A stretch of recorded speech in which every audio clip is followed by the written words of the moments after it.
పిల్లలనిచ్చిన దేవుడు వాళ్ళని పోషించడా? మన జీవితంలో ఏదిచ్చినా దానికి తగిన ఆశీర్వాదం ప్రభు ఇస్తాడు. లక్షల మంది నడిపించడానికి ఏమండి మోషేకి ప్రజల్ని ఇచ్చింది ఎవరు? దేవుడే కదా. కానీ మోషే అంటాడు, ఈ ప్రజల భారం నేను ఎలా మోయాలి? వీళ్ళు మామూలు ఎప్పుడు ఏడుస్తూనే ఉంటారు. వీళ్ళ మొక్కలు ఎప్పుడు చూసినా ఏడుపు మొహమే. మాంసం లేదు, నీళ్లు లేవో, బట్టలు లేవో, ఐగుప్తులో ఉంటే బాగుండు, ఎప్పుడు చూచినా ఏడిపే. నాకు భారంగా ఉంది, నేను దీన్ని మోయలేకపోతున్నాను, మోయలేని భారం నా మీద నువ్వు పెట్టావు. ఈరోజు ఎవరైనా అటువంటి పరిస్థితుల మధ్య జీవిస్తూ ఉన్నారేమో, కుటుంబ భారంతో ఒకవేళ ఇబ్బందికరమైన పరిస్థితుల మధ్య బ్రతుకుతున్నారేమో.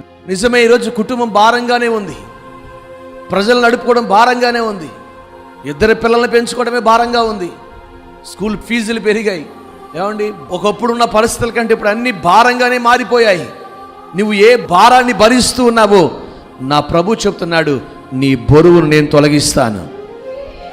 నేను నిన్ను ఆదుకుని నీకున్న భారాన్ని నేను తొలగిస్తాను.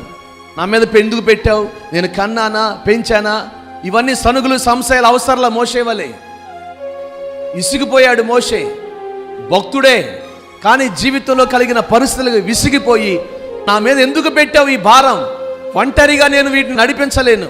ఒక్క మాట చెప్పండి, మనం ఒంటరి వారమా? ఈ కుటుంబాన్ని మనం ఒంటరిగా నడుపుతున్నామా?